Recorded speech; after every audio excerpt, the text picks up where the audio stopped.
Capricorn Radio TV. This is your host James, and I'm super excited to have a returning guest today. We're going to be talking to author and researcher Andrew Collins.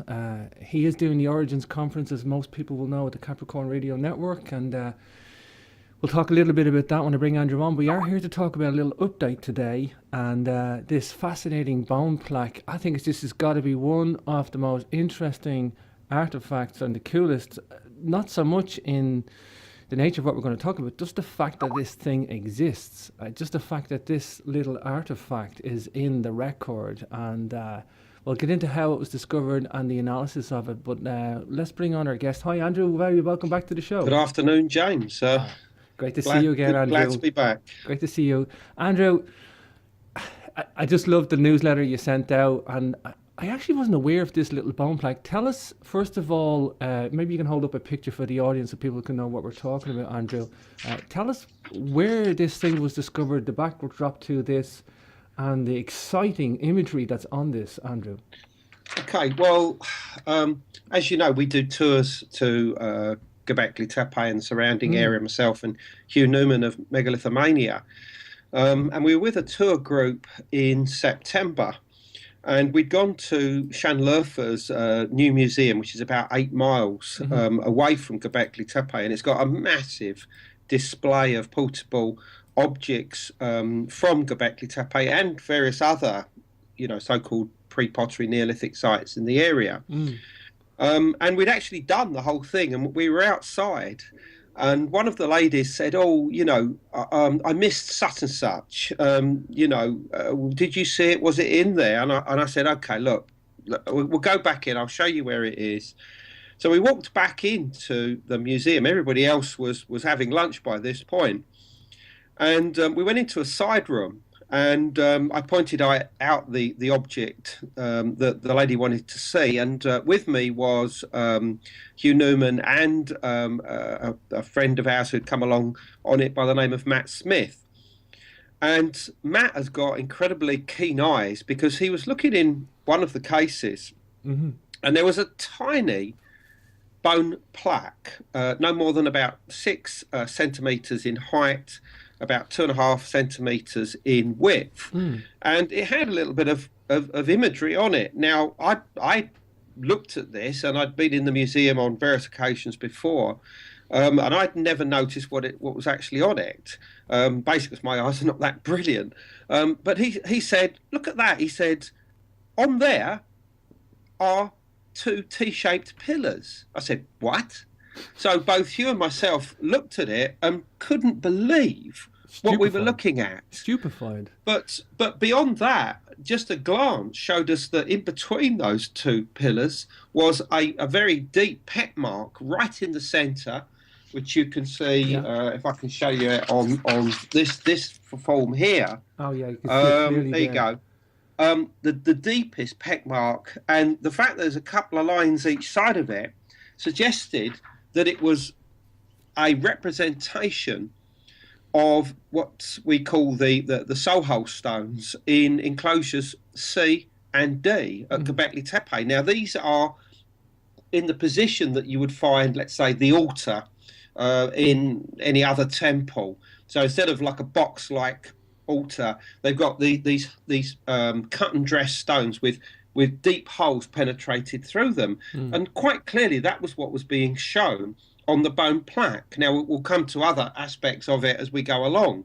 But what was quite clear is that the artist that had drawn this was representing the twin central pillars that are found at the centre of all of the key enclosures that have been uncovered so far. But they're actually shown on the one by side like this, side on. Now, normally they are edge on towards the entrance into the enclosure as they approach from the south. Sure. And it may well be that this is an artistic license. In other words, the artist is trying to emphasize what is being shown here. But it's quite clear that what you have here is a snapshot of what would be seen as you approached from the south towards these twin central monoliths, like those found in enclosures C and D, and in various other of the structures there. And that's what you have here, I mean, which is quite incredible. But there are many other aspects of it. I mean, if you can see this image here, sorry, go on. Just for the audience, Andy, I've been studying this all day. I think this is incredibly interesting. So we have what's a bone implement that we can carbon date, and it's like a drawing board of what the Gobekli Tepe builders put in place, basically. Absolutely. They put in two T-shaped pillars side by side, and they have a little sketchboard on a piece of bone, and they sketched their drawing. It was a drawing board, Andrew. Yeah, I mean, I think that the archaeologists would call it an etching. That's their sort of official term for it, but we might call it carved imagery or something like that. Now, we have other detail in the... There is. I mean, this is the most exciting part. Firstly, this would appear to be the oldest known representation of a 3D perspective anywhere in the world.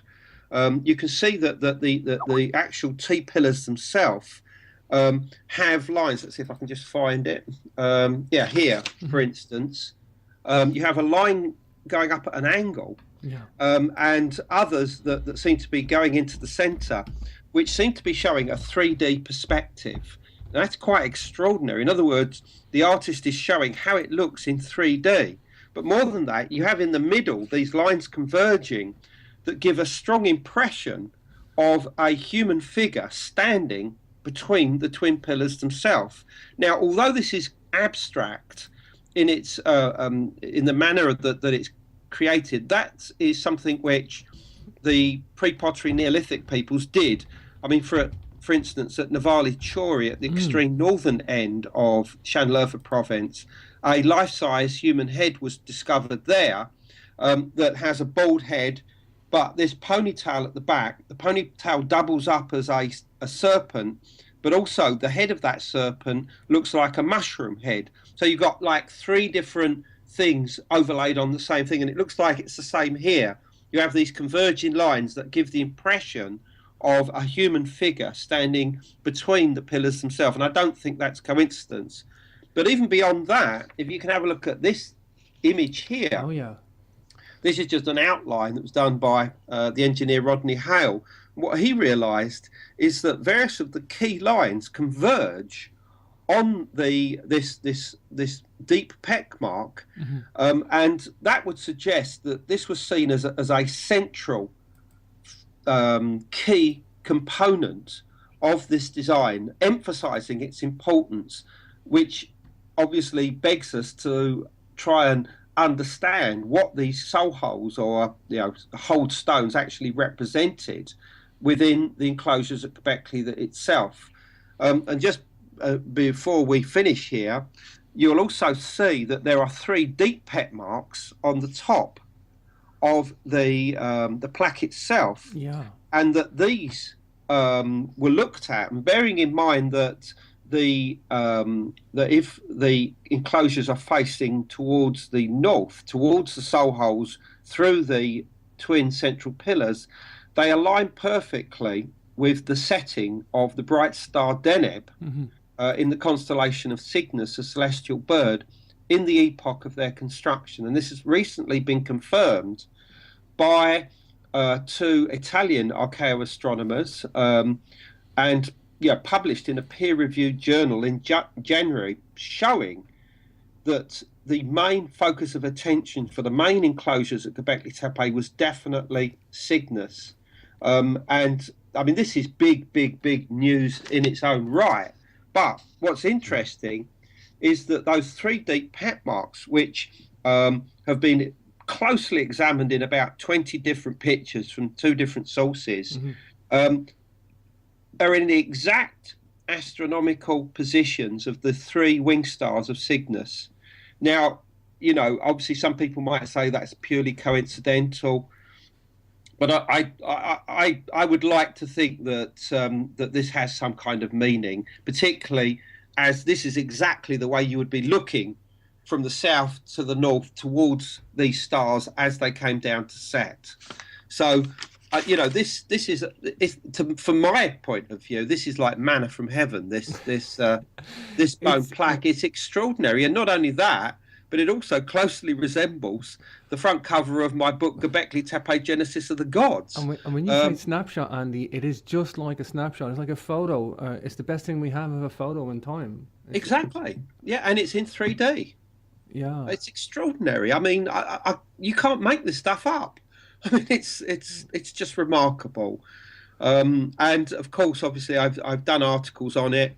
And as we're speaking now, I'm actually doing an academic article, which you can see here. I've just been correcting it, which I've Excellent. entitled "First Pictorial Representation of Göbekli Tepe T-pillars found on tiny bone plaque," and that will be going up very shortly. And people are quite welcome to a PDF of that, and that expands the articles which I've already done on the bone plaque for Ancient Origins website, and also for the Graham Hancock website.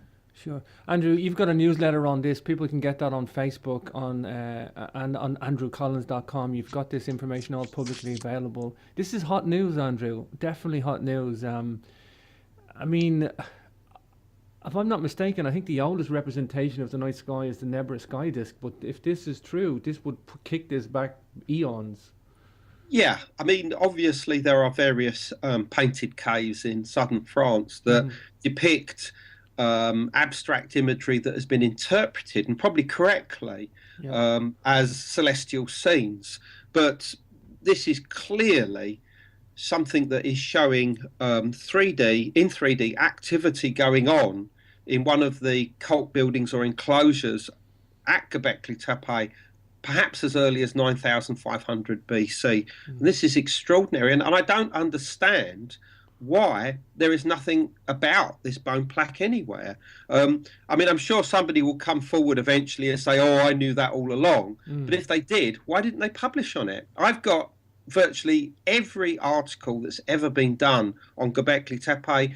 I've got expensive books from Germany that cost me £100 that itemize objects found at these sites, and there was no mention. There's not even a picture of this bone plaque anywhere. So where the hell did it suddenly come from? Wow. I mean, I have pressing questions about the bone plaque. I need to know what it's made of.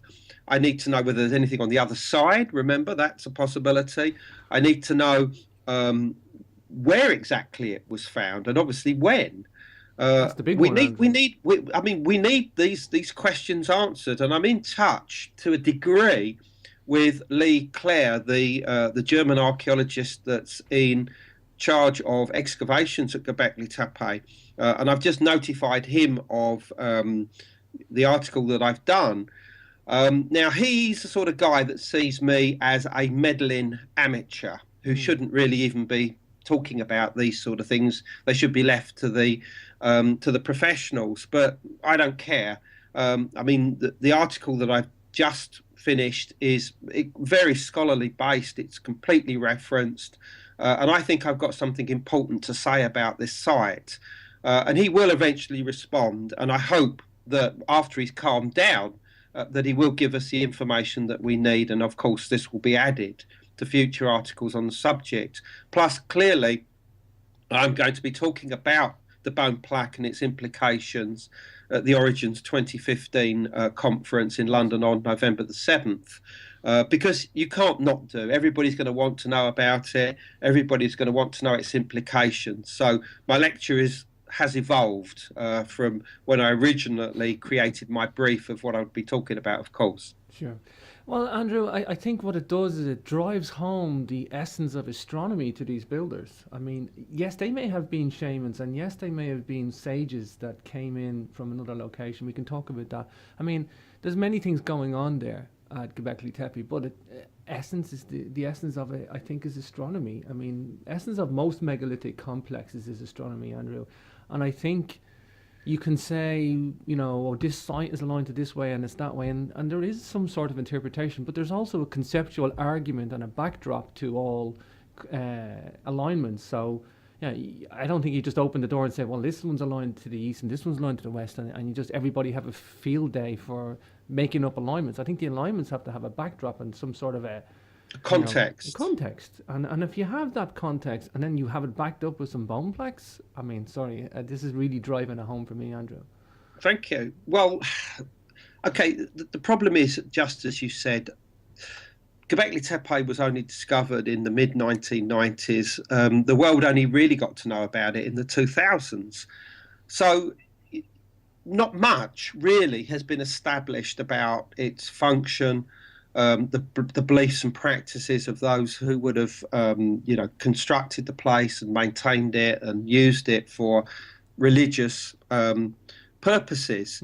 So it's an open field, which allows people like myself, who have obviously been looking into this particular culture for 20 years. I mean, I was talking about them and the other preparatory Neolithic sites in the area in my first major book, From the Ashes of Angels, in 1996. Yeah. So I've been onto all of this. And of course, as soon as I knew about the discovery in Gobekli Tepe in the year 2000, I realised how important this was. And even Graham Hancock, that several times said to me, he said, Andy, he said, you were onto this before anybody else, full credit to you. And that's one of the reasons why he wrote the introduction to my book, Gobekli Tepe, Genesis of the Gods, because he felt that I'd earned that, in the sense that, you have been onto this. You are the guy, the come-to guy for knowledge and information about Gobekli Tepe.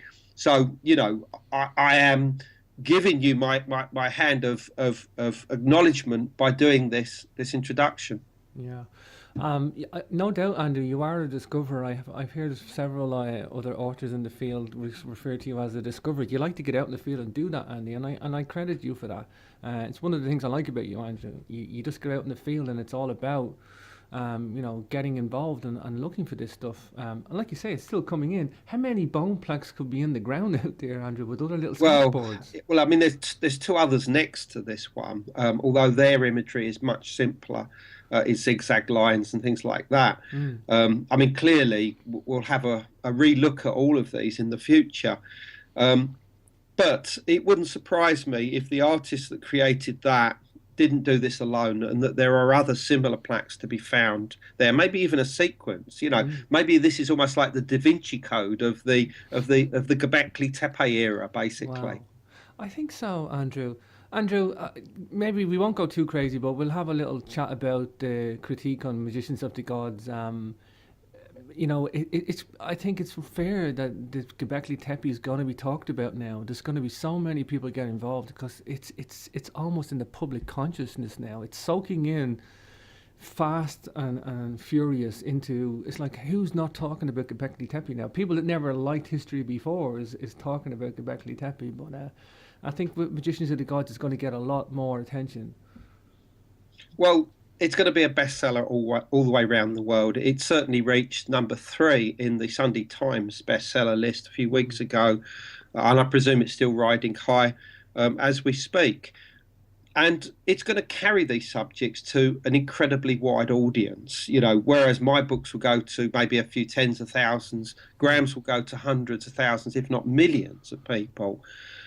So I was a little put back when I did read his book, because he does acknowledge the idea that the main enclosures there could face towards the setting of the bright star Deneb in the constellation of Cygnus. And he does acknowledge that this information has recently been confirmed by Italian archaeoastronomers and published in a peer-reviewed journal. But he then just turns it on his head by just saying that behind those main enclosures is a slope, which he sees as natural. Therefore, they couldn't have seen the north. Therefore, these alignments don't make sense. Therefore, the enclosures must face south towards Orion and the bright star Sirius. Now, firstly, I've shown that these ideas to do with the south are based on false impressions to do with the site. The main enclosures uncovered so far are located in the southeastern corner of the occupational mound, or tepe as it's known there, which is about 300 by 200 meters in size and about 15 meters in height.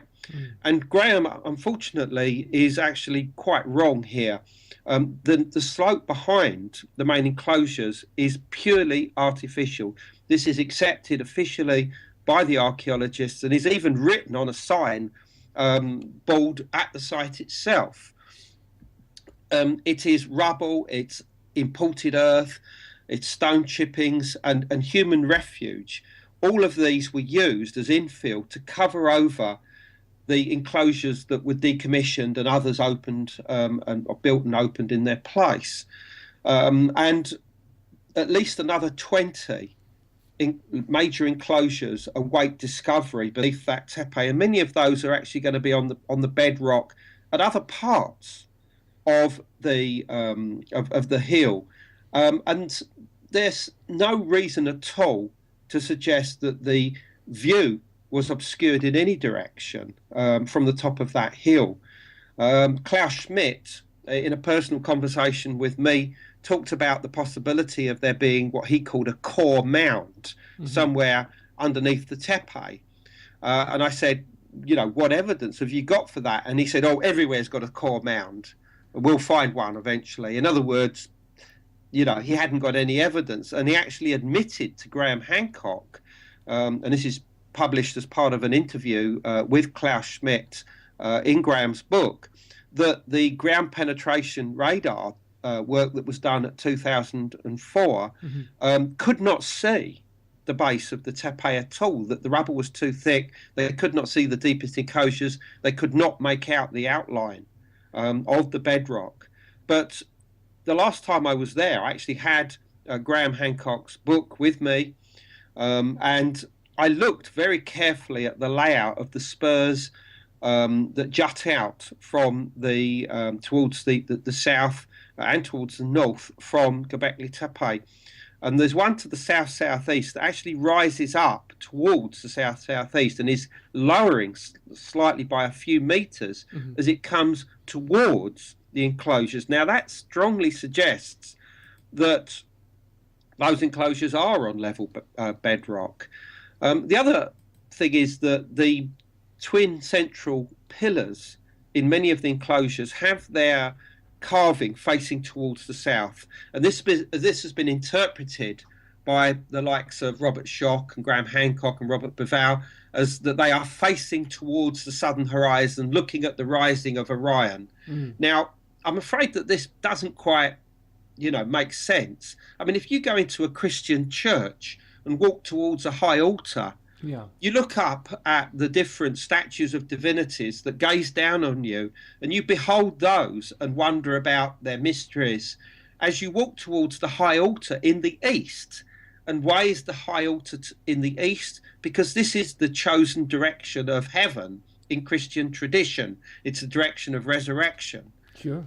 In other words, those statues are not looking on your shoulder, over your shoulder towards something in the west. They're looking at you, and that's exactly what those twin pillars are doing as you approach them via the entrances in the south, and you go and stand between those twin pillars and you gaze up at the imagery, and by doing so obviously prepares you for any kind of altered state of consciousness that would surely have followed your entry into these structures.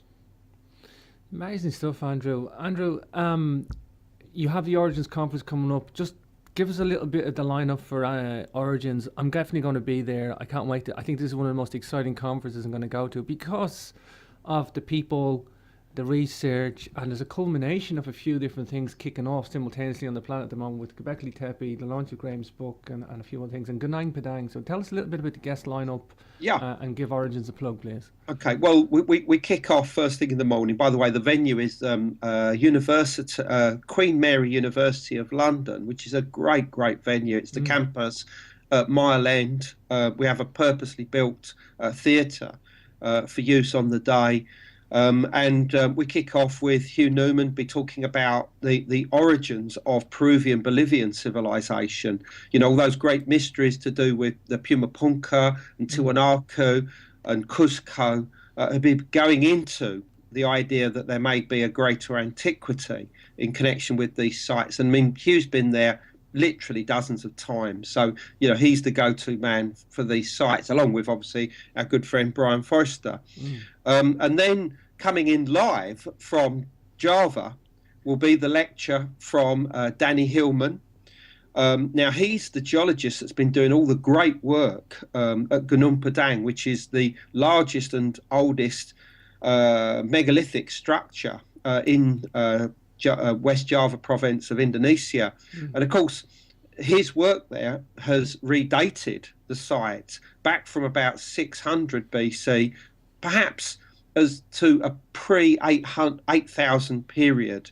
Myself and Hugh spent a lot of time with Danny going over the site in March this year. And it's an incredible place. There's still a certain amount of questions, I think, relating to what was going on there. But Graham, in his new book, sees this as almost like the counterbalance of Gobekli Tepe out there in the east, and possibly even Sunderland, the old landmass that existed in the area of Indonesia and the Malay archipelago prior to about 8000 BC. He sees almost as like Atlantis itself, the memory of Plato's, lost Atlantic island. Now, I would have certain issues with that as far as Plato's account, but it's a great idea. Then a little later, we have Lynn Picnic, who will be talking all about the origins of science from the Hermetica and going all the way back to Neolithic times, which should be great. Obviously, she and Clive Prince have done some brilliant books like The Templar Revelation, which inspired the Da Vinci Code. We've also got Jim Vieira, who is the star of the TV show In Search of Lost Giants over on the History Channel. Here's the book that he's done with Hugh Newman will be available on that day. Oh, awesome. And then later, around 5 o'clock, Graham Hancock will be on for about an hour and a half, giving his entire Magicians of the Gods lecture in full. And I think that needs to be heard. I mean, it's a powerful message to humanity about the implications of a comet impact that took place around 12,800 years ago. And then last, it's myself. Wow. I should be on about 7:30 talking about all these great subjects that we've been discussing today.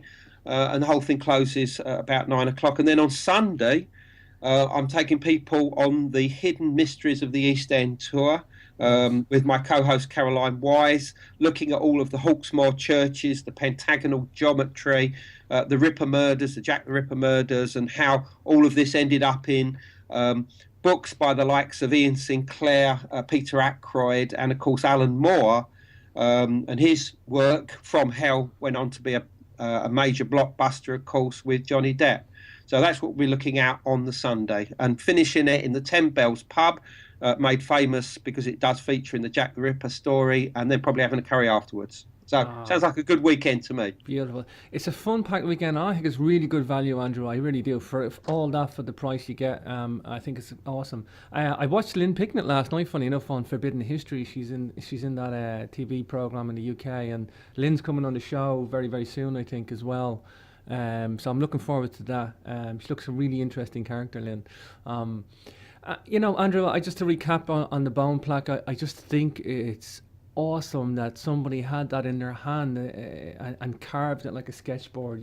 I just think it's a fascinating artifact and vindicates your work, Andrew, as well. I think so. I look at the evidence and let it stand to itself, and I just think it's fascinating for two reasons. Number one, that it's in the record, that it does exist, and that a human hand put it in there and use it like a sketchboard. And an ancient astronomer, it's like you pick up a piece of flint, Andrew, and you say somebody carved that, somebody had that in their hand in an epochs. When you pick up an artifact and you get into the mindset of the person that had that, that's what captivates me, Andrew. And you just get catapulted into the past, and that's what I see when I see that bone plaque. I just think it's fascinating for that. It's just your mind wanders, Looking forward to seeing you at the Origins Conference, Andrew. I didn't get to see you at Gobekli Tepe because I was in Mexico, and I really struggled to do it. But you have Gobekli Tepe tour next year. Just give that a That's mention. true. I'm going to Yeah, be on okay. that one, Andrew, for sure. Thank you. Well, we got two next year. We're going on a full Turkey Origins of Civilization tour in May Yeah. that will take in every good site that you know, really, from Cappadocia, all the underground Oh cities, wow. to Çatalhöyük, Ashikli Hoyak, the Whirling Dervishes, Elijah Hoyak, and Tusha, that the main Hittite capitals with all their pre-Hittite stuff. Hmm. Then we're moving east to Göbekli Tepe, Karahan Tepe, Haran, Şanlıurfa, and finishing the whole thing at Nemrut Dağ, that famous mountain with Oh all yeah. those weird heads on the top of it. We're doing that in May. All the details are on andrewcollins.com. We're going back out there in October for a mini tour. That will be Göbekli Tepe and the surrounding area, and ending at Nemrut Dağ again. Plus, for those interested in going to other places, we're going to India, northern India, in July Shambhala. to spend 2 weeks in the search of Shambhala, Oh yeah. going to all the monasteries, asking the monks what they think. And I mean, it'll just be an incredible journey of discovery. Again, all the information's up on andrewcollins.com. But in addition to that, in September, you and I are working with the Kemet School of Egyptology for a 2 week tour of Egypt, and an additional week for those that want to Baalbek, and that's in September. Oh, So all nice. of this information is there, and obviously all of it will be available at the conference itself. So plenty of things happening next year. But I want to point out, I mean, this all sounds very grand, but it's only through doing tours like this Oh that we yeah. can discover things like this bone plaque. And that's it. People think that, yeah, we do it just, for profit or something like that. But, the profit that comes from this, if there is any, is ploughed back into the research work that we're doing out there. Otherwise, we would never be able to afford to go to these places ourselves. And I think people need to understand that. But if they come with us on these trips, they have a chance, like Matt Smith did, of making an incredible discovery and his name going down in history. And he was one of the members of the tour group. Yeah. So that's so important. And I haven't even come on to the discoveries that Hugh and I made at Karahan Tepe after everybody went home. I need to get the bone plaque out the way first before starting that article. But we've found new structures there that show that Karahan Tepe was a much wider complex than has previously been thought. Incredible stuff, Andrew. And yeah, I've actually been with Patricia in Egypt and in the chemist school, and I just seen a part of Egypt I would never have seen before. And I love it from an engineering perspective and ancient technology. And it's going out into tours, and if you want an off the beaten track tour and you want to go and see something for, grab a hold of some of the research as well. It's all mixed in one, and it's a wonderful way to do tours and go on. I know books don't sell that. People think that books on authors are, it's like it's a grand lifestyle. I know it's not, Andrew, and tours do help the research, and I definitely know that. Yeah, I mean, in all honesty, it's the only way that people like myself and Hugh Newman can survive in this business. And Brian Forrester, who does some great books, and obviously lives in Peru, it's the only way that we can survive. I mean, 20 years ago, there was a lot of money in doing books on ancient mysteries. I'll happily admit that. There isn't anymore. It's, a tenth, even a 20th of what was there for many, many different reasons. Obviously, e-books and, the lack of interest from major publishers to do with this subject anymore. So we have to get by. And as we said, these are research trips for us. We go to these sites not simply to lark about, but to try and discover new things. And it does work. It happens. Virtually every year that we've been to Göbekli Tepe, something new has been found. It always fascinates me when I see people on tours. There's a geologist or an engineer or maybe a nurse or a doctor who looks at anatomy in a different way. Yeah, exactly. Everybody has their own set of eyes and their own way of looking at things, and you don't know Exactly. who you're going to have. I listen to people that aren't in my field because, I like to see people's mindset, how they think about art, because I'm not the artist, I'm the engineer, and it's like I don't have art as a skill, but I'll listen to artists because I don't have that part of my brain, Andrew, and Exactly. I Yeah. look at that through other people's eyes. So that's the great thing. Yeah, Um, well, I mean, exactly that happened when we were in Bolivia earlier on this year with Human and Brian Forrester. The last thing that we actually got to see was the Fuente Magna Bowl, mhm. which is Oh in yeah. the Gold Museum in La Paz, Bolivia. And by that time, the team, the expertise of everyone was pulled together. We had an artist, a geologist, historian, and everybody was able to pull their ideas together Mm. because we only had, let's say, half an hour to look at this object and to try and understand it, try and understand whether it was authentic, a fake, what it was made of. And that was a wonderful thing to be able to pull all those resources together to come up with some definitive answers. Awesome. Andrew, always fascinating talking to you. I'm just so excited for this little bone plaque. I just think it's the best ever. Go and check it out on Andrew's website, andrewcollins.com, or check out his newsletter on Facebook as well. Andrew, we'll talk to you in a not too distant future at Origins. I look forward to it. See you there. See everybody there, hopefully. Thank you, brother. All the best.